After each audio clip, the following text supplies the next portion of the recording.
Hi, it's Will, And Eric with Tabletop Generals. and we have talked about bolt action before, and we're going to talk about it again. Bolt action is, of course, from Warlord Games. It's a 28mm skirmish platoon level World War II game, and it's one of our top sellers as far as minis ranges go, and there's a reason for it. They're high quality minis. They have a diverse selection of troop types and vehicles from every combatant in World War II, and they're constantly adding new vehicles and infantry and other things. Almost on a monthly basis, they come out with a new tank or a new. We're hard pressed to keep up. Yeah, It's we can't stock everything because they keep coming out with it too fast. One of the more recent things that they've come out with is a starter box, because when the rules first came out, which is a nice full color rule book, there was no starter set with a complement of the U.S. and the Germans. kind of have to assemble your own.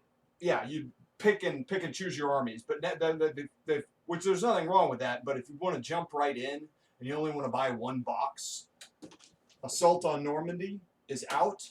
We just got this in the mail, and we're gonna kind of go through the box contents, talk a little bit about the game. What do you have in your hand? This is kind of the detailed list for what comes in it. It's going to come with, one of the things it comes with, is terrain, is a ruined hamlet to fight around. But then it gives it an actual breakdown of the different infantry from the U.S. and the German, the officers. The U.S. will have two different squads, one of 8 men, one of 7 with different rifles. One will have rifles and submachine guns. The other one will have rifles and 1 man with an automatic rifle and a 2-man sniper team.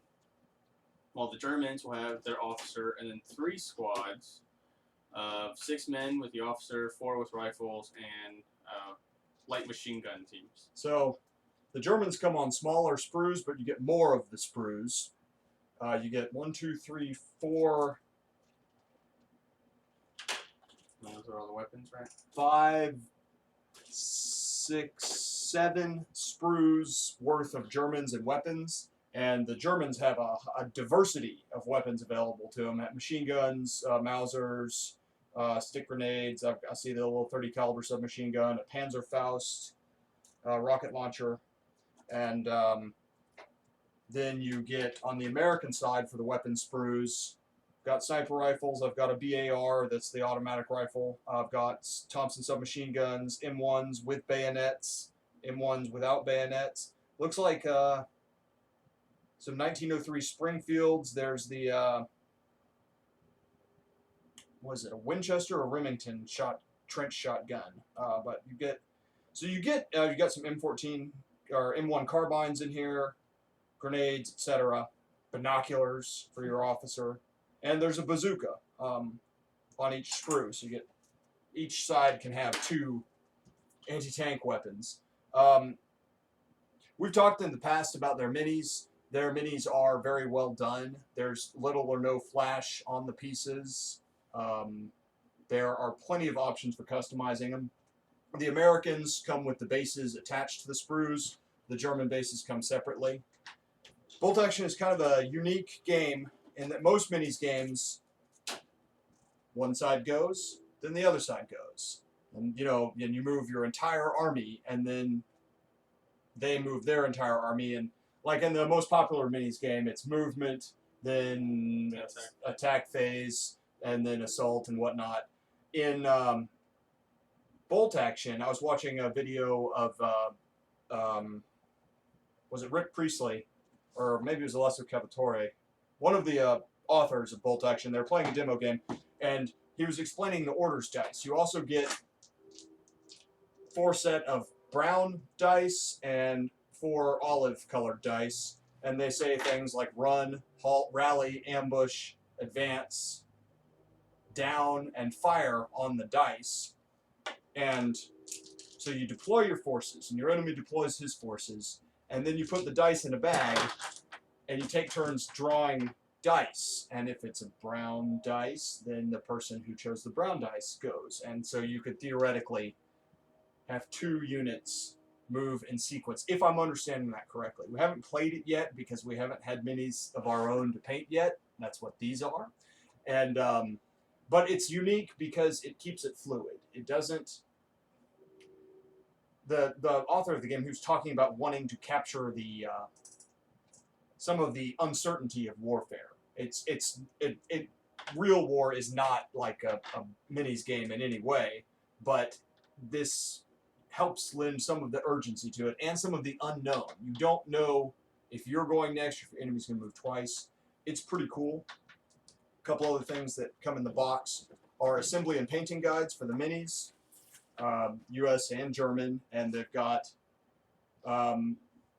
painting descriptions and, you know, different options that you can build your minis with on both of them.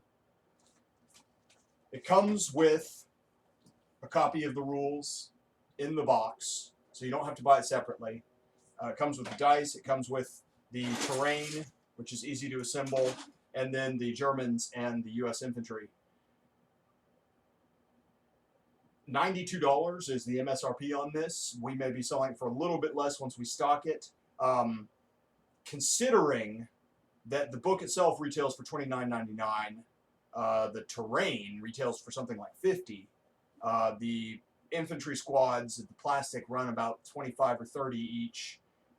You're getting a deal by buying it all together, and you're ready to play as soon as you assemble these 2 squads.